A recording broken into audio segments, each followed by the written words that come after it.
नमस्कार मित्रों, आप सबका मेरे YouTube चैनल सच्चे भगत पर स्वागत है। और आज की वीडियो में मैं आपको एक ऐसा टोटका बताऊंगा, एक ऐसी विधि बताऊंगा जो आप आराम से घर पे कर सकते हैं। और ये विधि जो है कपूर और लौंग से की जाती है और बहुत ही चमत्कारी और प्रभावशाली है। इससे बहुत सारी समस्याएं दूर होती हैं, जैसे नेगेटिविटी किसी भी प्रकार की शरीर में है, जिसे हम तंत्र की भाषा में भूत प्रेत आदि की बाधा कह देते हैं, तो इस विधि से उसका निवारण जो है वो हो जाता है। और इसके साथ साथ और भी समस्याएं, जैसे शुरू शुरू में हम कोई साधना उठाते हैं और अभी हमारा ऑरा जो है वो इतना स्ट्रांग नहीं होता है, तो क्या होता है कि हमारे शरीर में नेगेटिविटी भी कई बार आ जाती है। और नेगेटिविटी जो है वो ब्लॉकेज की तरह होती है, क्योंकि हमारी ऊर्जा जो है वो शरीर में नहीं बह पाती है, ऊर्जा मूलाधार से आज्ञा चक्र तक नहीं उठ पाती है। तो इसका मतलब ये होता है कि कहीं ना कहीं शरीर में ब्लॉकेज है। और अगर आपने कोई साधना उठाई है और आपके साथ ये दिक्कतें आ रही हैं, तो इस तरह के लोगों के लिए तो ये टोटका बहुत ही लाभकारी है और बहुत ही अच्छे रिजल्ट्स जो हैं वो मिलते हैं। जो भी इसका विधि विधान होगा, 11 दिन करना है या 21 दिन करना है, तो अपनी साधना के साथ करने में साधना में कोई रुकावट नहीं आती, कोई ब्लॉकेज नहीं आती। होता क्या है कि नेगेटिविटी जब शरीर में आती है तो वो ऊर्जा को बहने नहीं देती है, और शरीर के जिस अंग में वो ऊर्जा रुक जाती है नेगेटिविटी के कारण, वहां पर बहुत जोर से दर्द होता है। ये इस चीज की निशानी होती है। बाकी बार बार मैं अपनी वीडियोस में कहता हूं कि हर चीज जो है वो नेगेटिविटी नहीं होती, भूत प्रेत बाधा नहीं होती है। अगर आपको किसी शरीर के अंग में दर्द है तो वो कोई मेडिकल प्रॉब्लम भी हो सकती है, तो उसके लिए पहले आप डॉक्टर्स के पास जाइए। अगर डॉक्टर्स कह दें कि टेस्ट में कुछ नहीं आ रहा और इससे ज़्यादा दवाई हम आपको नहीं दे सकते, इससे ज़्यादा आपका ट्रीटमेंट नहीं हो सकता, तो आप फिर इस टोटके को अपना सकते हैं। तो इससे पहले कि मैं इस टोटके के बारे में मैं आपको बताऊं, मेरा आप सबसे आग्रह है, जो भी मेरे इस YouTube चैनल सच्चे भगत पर पहली बार आए हैं, पहली बार वीडियो देख रहे हैं, वो कृपया करके वीडियो को लाइक कर दें, चैनल को सब्सक्राइब कर दें, बेल आइकन को प्रेस कर दें, ताकि आगे जो मेरी वीडियोस आएंगी उनका नोटिफिकेशन उन तक पहुंचता रहे और अध्यात्म, तंत्र मंत्र, भक्त भक्ताई से संबंधित जो ज्ञान है वो बढ़ता रहे। और दोस्तों, बार बार अपनी वीडियोस में कहता हूँ, जब भी आप मेरी वीडियोस देखते हैं तो डिस्क्रिप्शन बॉक्स में एक हमारे चैनल का नंबर दिया जाता है, व्हाट्सएप नंबर होता है। उस नंबर पे आप जो है वो व्हाट्सएप करके कोई भी आपके मन में कोई भी प्रश्न है वो हमसे पूछ सकते हैं। और जितनी हमसे कोशिश होती है, क्योंकि बहुत सारे प्रश्न पूछे जाते हैं, बहुत सारी मेल्स भी आती हैं, अभी मैंने मेल अकाउंट शेयर नहीं किया है, तो अभी व्हाट्सएप नंबर ही शेयर किया हुआ है, तो वहाँ पर आप अपने प्रश्न डालिए, आपको उत्तर मिलेंगे। और मेरा आपसे निवेदन है कि मेरे पास किसी के साथ बात करने का समय नहीं होता है, तो कृपया करके आप मुझे डायरेक्ट कॉल ना करें, आप व्हाट्सएप कीजिएगा। जब मुझे समय लगेगा तो मैं आपके प्रश्नों का उत्तर दूंगा। और कई लोग व्हाट्सएप पे ही ऑनलाइन दीक्षा भी मांगते हैं। चलो, दीक्षा देने में भी कोई हर्ज नहीं है, या फिर कोई समाधान करवाना चाहते हैं, कोई कर्मकांड करवाना चाहते हैं, लेकिन उनको ये नहीं पता कि अगर वो कोई कार्य करवा रहे हैं तो कम से कम पूजा की सामग्री तो लगती ही है ना। या फिर अगर आप गुरु दीक्षा ले रहे हैं व्हाट्सएप पे ही, तो हमारी कोई डिमांड नहीं होती, हमारी संस्था की, हमारे चैनल की। जो भी आपकी श्रद्धा होती है वो एक विधान होता है। अगर आप गुरु से कोई विधि पूछ रहे हैं, कोई मंत्र पूछ रहे हैं, तो गुरु की दक्षिणा तो देनी होती है। एकलव्य ने तो अपना अंगूठा काट कर दे दिया था।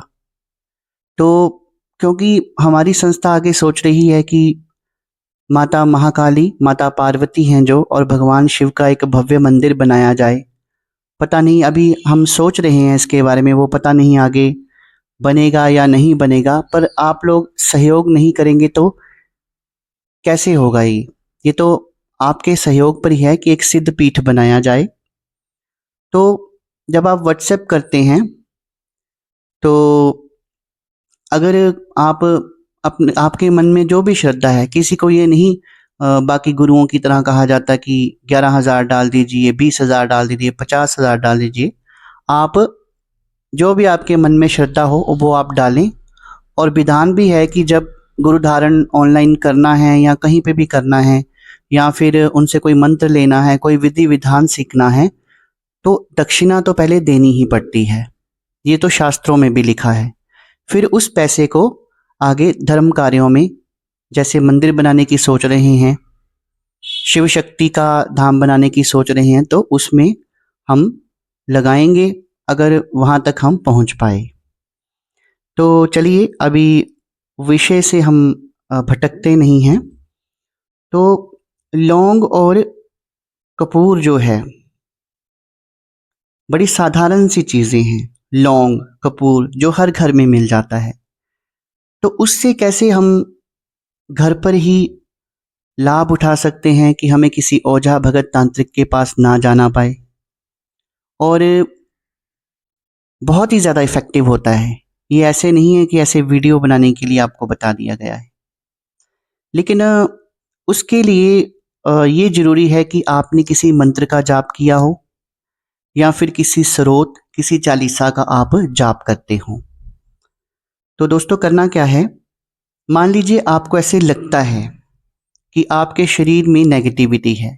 साइन एंड सिम्टम मैंने बता दिए हैं कि जैसे आप पूजा पाठ शुरू करते हैं तो आपके शरीर के किसी अंग में दर्द शुरू हो जाता है बहुत तेज़, और डॉक्टरी इलाज कराने से भी वो ठीक नहीं हो रहा है। या आपकी ऊर्जा जो मंत्र जाप से पहले उठती थी या किसी चालीसा पढ़ने से उठती थी, वो ऊर्जा जो है मूलाधार से वैसे नहीं उठती है। देवी देवताओं के दर्शन स्वप्न में होने की बजाय आपको गंदे गंदे सपने आते हैं, और चिड़चिड़ापन बहुत ज़्यादा हो जाता है, गुस्सा बहुत अधिक हो जाता है। तो ये सारे जो सिम्टम्स हैं वो नेगेटिविटी के ही हैं। जब इस तरह के लक्षण आप में पाए जाएं तब आपने इस विधि को करना है। आपने करना क्या है, अपने पूजा घर में बैठ जाना है, एक आसन लेना है, उसके ऊपर आप बैठ जाइए और आपने अपने दोनों हाथों में 2-2 लौंग लेने हैं और एक-एक कपूर लेना है। उससे पहले आपने क्या करना है कि अपने इष्ट का जो दीपक है वो जला लेना है, धूप जला लेना है और उनका पंचोपचार से पहले पूजा कर लीजिए। फिर उसके बाद जैसे ही आपने दोनों हाथों में 2-2 लौंग पकड़ लिए और एक कपूर पकड़ लिया है, आपको किसी भी मंत्र का जाप करना है, जिस मंत्र को आपने सबसे अधिक जपा हो। अगर आपने मंत्र नहीं जपा तो किसी स्रोत का पाठ कर सकते हैं, किसी चालीसा का पाठ कर सकते हैं। अगर आपने मान लीजिए किसी मंत्र का जाप किया है, जैसे आपने ओम नमः शिवाय ओम मंत्र का जाप किया है, या ओम क्रीम कालिकाय नमः ओम का जाप किया है, या ओम नमो भगवते वासुदेवाय नमः ओम का जाप किया है, ओम गंग गणपतये नमः ओम का आपने जाप किया है, मंत्र कोई भी हो सकता है। तो उसको कम से कम आपने आसन पर बैठे हुए आंखें बंद करके 15 से 20 मिनट उसका जाप करना है। और एक चीज़ का विशेष ध्यान रखना है कि आपने मानसिक जाप नहीं करना है, आपने बोल बोल कर जाप करना है। अगर मंत्र जाप आपने नहीं किया हुआ, आपको गुरु दीक्षा नहीं प्राप्त हुई है, तो आपने किसी भी चालीसा, मान लीजिए आप काली चालीसा पढ़ते हैं, हनुमान चालीसा पढ़ते हैं, या अपने इष्ट का कोई स्रोत का आप पाठ करते हैं, तो उसका 9 बार आपने पाठ करना है। आप देखेंगे कि जिस व्यक्ति में नेगेटिविटी होती है, कई बार उसके शरीर में कंपन शुरू हो जाता है, तो आपने डरना नहीं है। या फिर शरीर में अत्यधिक पसीना आता है, या ऐसा लगता है कि शरीर से कोई चीज़ खिंचकर, कोई तरंग खिंचकर हाथों की मुट्ठियों में आ रही है, तो इन सब चीज़ों से आपने घबराना नहीं है। दोस्तों, कई लोग जो गद्दी चलाते हैं वो भी ऐसा करते हैं, वो कपूर और लौंग भूत प्रेत बाधा से जो ग्रसित व्यक्ति होता है उसके हाथ में देकर बिठाते हैं, उसको बोलते हैं ध्यान लगा, और वो अपनी मंत्र शक्ति से जो नेगेटिविटी होती है उसको खींचकर उसकी मुट्ठियों में लाते हैं और उसके बाद इसको जला दिया जाता है। आपने ये चीज़ ज़रूर ध्यान रखनी है कि कपूर को और लौंग को आपने फिर प्रज्वलित करना है, उसको जलाना है। ये जो प्रोसीजर है एक तरह का, जो एक मैंने आपको ये तरीका बताया है, ये आपने इसका अनुष्ठान करना है। लगातार आप 11 दिन कर सकते हैं, 21 दिन कर सकते हैं, तो आप देखेंगे कि आपको बहुत ही लाभ प्राप्त होगा। आपकी साधना में जो अड़चनें आ रही थी, जैसे किसी शरीर के किसी अंग में बहुत दर्द होना शुरू हो जाती है, चिड़चिड़ापन आ जाता है, गुस्सा बहुत बढ़ जाता है, तो वो सब चीज़ें जो हैं वो धीरे धीरे शांत हो जाती हैं।